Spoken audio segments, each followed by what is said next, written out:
Ladies and gentlemen, welcome to Bangkok, Thailand.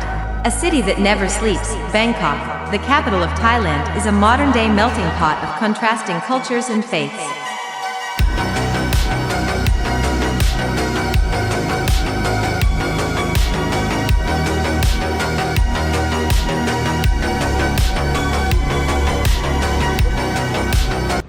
అందరికీ నమస్కారం. ఎలా ఉన్నారు? ఈ రోజు నేను హైదరాబాద్ ఎయిర్పోర్ట్లో అయితే ఉన్నా.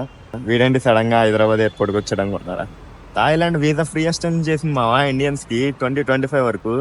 సో ఎవరైతే థాయిలాండ్ లవర్స్ ఉన్నారో వాళ్ళందరూ బ్యాక్ ప్యాక్ రెడీ చేసుకొని వచ్చాడమ్మా థాయిలాండ్. థాయిలాండ్ టికెట్స్ చూసుకున్నా సరే అవి చాలా తక్కువ రేట్ ఉన్నాయి. నేను చూసి ఏంటి ఎంత తక్కువ రేటుగా ఉన్నాయి, 7,000 నుంచి స్టార్టింగ్ ఉన్నాయి నేను చూస్తే. సో వీళ్ళు ఏంటంటే థాయిలాండ్ వాళ్ళు కోవిడ్ తర్వాత వాళ్ళకి మొత్తం టూరిస్టులు తగ్గిపోయారు అన్నమాట. సో అందుకే వీళ్ళు ఇండియన్స్ని డ్రైవ్ చేయడానికి వీసా ఫ్రీ అయితే పెట్టారు. సో థాయిలాండ్ వాళ్ళు ఎందుకు ఇలా చేస్తున్నారు, వీసా ఫ్రీ చేసుకుంటే వాళ్ళకేమొస్తుంది అని అనుకున్నారా? కోవిడ్ తర్వాత థాయిలాండ్కి అయితే టూరిస్ట్ తగ్గిపోయారంట. సో అందుకే ఇండియన్స్లో పాపులేషన్ ఎక్కువ కాబట్టి వాళ్ళైతే ఇండియన్స్ని డ్రైవ్ చేయడానికి వీసా ఫ్రీ పెట్టారనమాట. సో దీనివల్ల వాళ్ళ కంట్రీకి ఏంట్రా బెనిఫిట్ అంటే టూరిస్ట్ ఎక్కువ అవడం వల్ల వాళ్ళ ఎకానమీ అయితే బూస్ట్ అయింది చాలా. సో ఇప్పుడు చూసుకుంటే కనుక టూరిస్ట్ చాలా పెరిగారు. పైగా దగ్గరలో న్యూ ఇయర్ కూడా ఉంది డిసెంబర్ 31 అయితే మామూలుగా ఉండదు థాయిలాండ్లో. సో టికెట్ రేట్స్ కూడా పెరిగిపోతే ఇప్పుడే బుక్ చేసుకోండి. సో ఈ వీడియోలో నేను బోర్డింగ్ పాస్ నుంచి థాయిలాండ్ ఎయిర్పోర్ట్ వరకు అన్నీ చూపిస్తా. సో వీడియో అయితే స్టార్ట్ చేసేద్దాం. Let's go. నా పేరు Rohit Vendra. Welcome to our channel wild matrix. Present నేను హైదరాబాద్లో అయితే ఉన్నా భయ్యా. సో శంషాబాద్ ఎయిర్పోర్ట్ వెళ్ళడానికి మన 2 వేస్ అయితే ఉన్నాయి. ఒకటి వచ్చేసి ఎల్బీ నగర్ దాకా మెట్రోలో వెళ్ళి అక్కడి నుంచి బస్సు ఎక్కి శంషాబాద్ అయితే వెళ్ళాలి. ఇంకోటి వచ్చేసి హైటెక్ సిటీ వరకు మెట్రోలో వెళ్ళి అక్కడి నుంచి బస్సు ఎక్కాలి. సో సెకండ్ వేలో వెళ్తున్నాను నేను. హైటెక్ సిటీలో సైబర్ టవర్స్ దగ్గరలో ఎయిర్పోర్ట్కి వెళ్ళే బస్ స్టాప్స్ అయితే మనకు ఉంటాయి భయ్యా. సో ఆ బస్ స్టాప్ నేమ్ వచ్చేసి పుష్పక్ ఎయిర్పోర్ట్ బస్ స్టాప్. మీరు గూగుల్లో కూడా సెర్చ్ చేయొచ్చు, పుష్పక్ బస్ స్టాప్ ఇన్ హైటెక్ సిటీ అంటే వచ్చేస్తుంది భయ్యా. సో ఈ సర్వీస్ని అయితే తెలంగాణ గవర్నమెంట్ అయితే మనకు ప్రొవైడ్ చేస్తుంది. ఎందుకంటే మనం మెట్రోస్ చూసుకున్నట్లయితే లాస్ట్ స్టాప్స్ ఎప్పుడు ఎల్బీ నగర్ కానీ లేకపోతే రాయదుర్గ్ కానీ ఉన్నాయి, కానీ డైరెక్ట్ హైదరాబాద్ ఎయిర్పోర్ట్కి అయితే లేవు. సో అందుకే ఈ తెలంగాణ గవర్నమెంట్ అయితే మనకి ప్రొవైడ్ చేస్తుంది భయ్యా. బస్సు అయితే చాలా బాగుంది భయ్యా. ఏసీ వేసాడు, లగేజ్ పెట్టుకోవడానికి ప్లేస్ ఉంది, ఆల్ గుడ్. మీ ఇక్కడ ఫోటో అయితే కనిపిస్తుంది కదా భయ్యా. ఇందులో అయితే ఏ ఏరియాలో ఏమేమి బస్ స్టాప్లు ఉన్నాయో పుష్పక్ ఎయిర్పోర్ట్ బస్ స్టాప్స్ అన్నీ మనకి డీటెయిల్గా కనిపిస్తున్నాయి కదా. సో ఎవరికైతే అవసరం ఉందో వాళ్ళైతే స్క్రీన్ షాట్ తీసుకోండి. టికెట్ కాస్ట్ వచ్చేసి మనకి హైటెక్ సిటీ నుంచి శంషాబాద్ ఎయిర్పోర్ట్కి 250 అయితే ఛార్జ్ చేశాడు నాకు.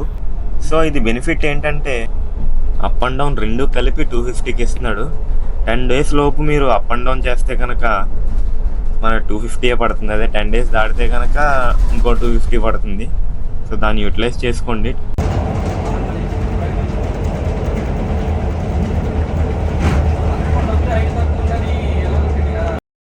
సో మనమైతే హైదరాబాద్ ఎయిర్పోర్ట్కి అయితే రీచ్ అయిపోయాం. డైరెక్ట్ థాయిలాండ్ వీడియో చేసేయచ్చు నేను, కానీ కొంతమంది డౌట్ ఉంటుంది కదా ఇంటర్నేషనల్కి ఫస్ట్ టైం వెళ్ళిన వాళ్ళు. సో వాళ్ళకి హెల్ప్ చేద్దామని చెప్పి నేనైతే ఈ వీడియో చేయాల్సి వచ్చింది. థాయిలాండ్ అనే కాదు, వేరే కంట్రీస్ ఏం వెళ్ళినా సరే మనకి కొన్ని ఫార్మాలిటీస్ అయితే ఉంటాయి. అన్నీ స్టెప్ బై స్టెప్ చెప్తా మీకు. సో ఈ జర్నీలో నేను డిఫరెంట్ కెమెరా అయితే యూజ్ చేశా. దాని పేరు వచ్చేసి Insta360 S4 అనమాట. థాయిలాండ్కి టికెట్ అయితే నేను మేక్ మై ట్రిప్లో తీసా. చూసారా, టికెట్ కాస్ట్ వచ్చేసి 8,500, అంటే 7,500 అంత ఉంది. మిగతా అంతా ట్యాక్సెస్ అనమాట. 1 మంత్ బ్యాక్ కనుక మీరు బుక్ చేసుకున్నట్లయితే మీకు కూడా అలా లో ప్రైస్లో అయితే దొరుకుతాయి భయ్యా. సో మన నెక్స్ట్ ప్రొసీజర్ వచ్చేసి ఎయిర్పోర్ట్ ఫార్మాలిటీస్ అనమాట.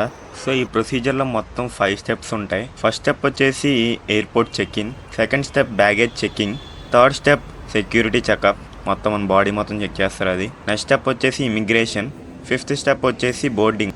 ప్రజెంట్ మనం ఫస్ట్ స్టెప్లో అయితే ఉన్నాం. ఇది వచ్చేసి ఎయిర్పోర్ట్ చెక్-ఇన్ అనమాట. ఇక్కడే మనకి బోర్డింగ్ పాస్ అండ్ లగేజ్ కూడా చెక్ అయిపోతుంది. ఇంపార్టెంట్ విషయం ఏంటంటే లగేజ్ 7 మించి ఎక్కువ ఉండకూడదు. ఎక్కువ ఉంటే కనుక ఎక్స్ట్రా ఛార్జ్ ఉంటుంది. సో 7 kgs మించి ఉంటే కనుక వెనకాల బ్యాక్ ప్యాక్లో వేసుకోండి మీకు. సో వెయిట్ కూడా ఇక్కడ చెక్ చేస్తారు క్లియర్గా. సో మన నెక్స్ట్ స్టెప్ వచ్చేసి సెక్యూరిటీ చెకప్ అనమాట. ఇక్కడ బ్యాగ్, మన బాడీ మొత్తం A to Z అన్నీ చెక్ చేస్తారు. సో దీంట్లో అయితే జాగ్రత్తగా ఉండాలి. సో ఏమేమి వస్తువులు తేవాలో ఏమేమి వస్తువులు తేకూడదో కూడా రిస్ట్రిక్షన్స్ ఉంటాయి కొన్ని. సో అవి చూసుకుని వెళ్ళండి. వాడికి గనక చిన్న డౌట్ వచ్చినా సరే నేను తీసుకెళ్ళి ఫుల్గా ఇన్వెస్టిగేషన్ చేస్తాడనమాట. So be careful.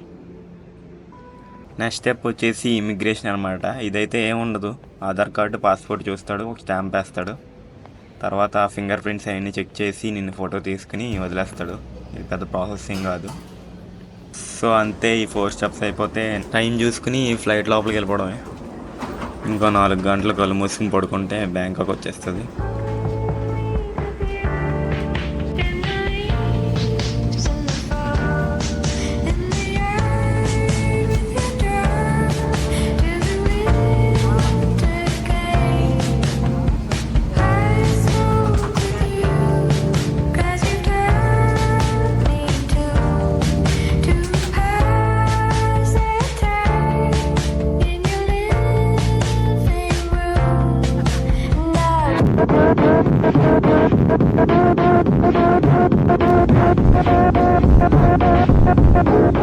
Ladies and gentlemen, welcome to Bangkok, Thailand. If you like aqua, please turn left. If you like guys, please turn right. To dispose of any items to be cleared from the seat pockets and around your seating area. So మొత్తానికి మనం Thailand ఎయిర్పోర్ట్కి అయితే వచ్చేసాం. So ఇక్కడికి వచ్చాక కూడా కొన్ని steps ఉన్నాయి భయ్య. అవేంటంటే సిమ్ కార్డ్స్, ఇంకా ఎక్స్చేంజ్, మనీ ఎక్స్చేంజ్, ఇవన్నీ అలాగో చెప్తా. మన ఇండియన్ కరెన్సీని రూపీస్ ఎలా అంటారో బ్యాంకాక్ కరెన్సీని బాత్స్ అంటారన్నమాట. So 1 baht is equal to 2.5 rupees అనమాట.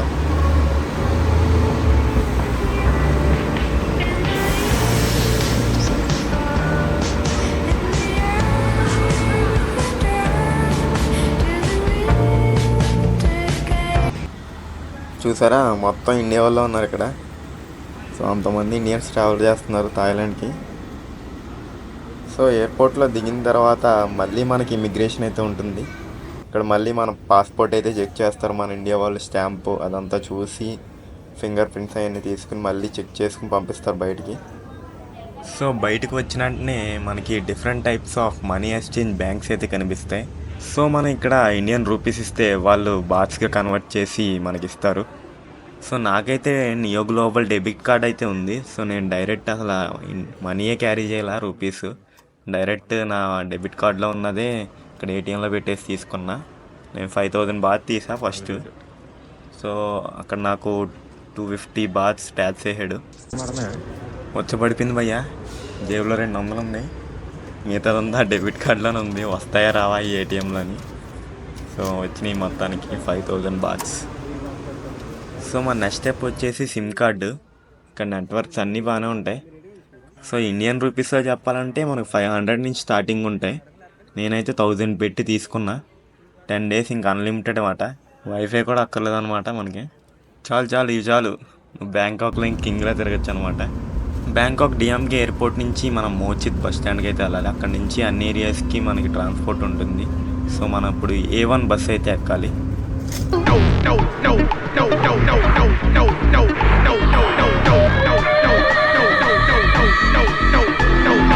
Sunrise in Bangkok, fascinating city, always on the run. Sunrise in Bangkok, people having fun, lazing in the sun.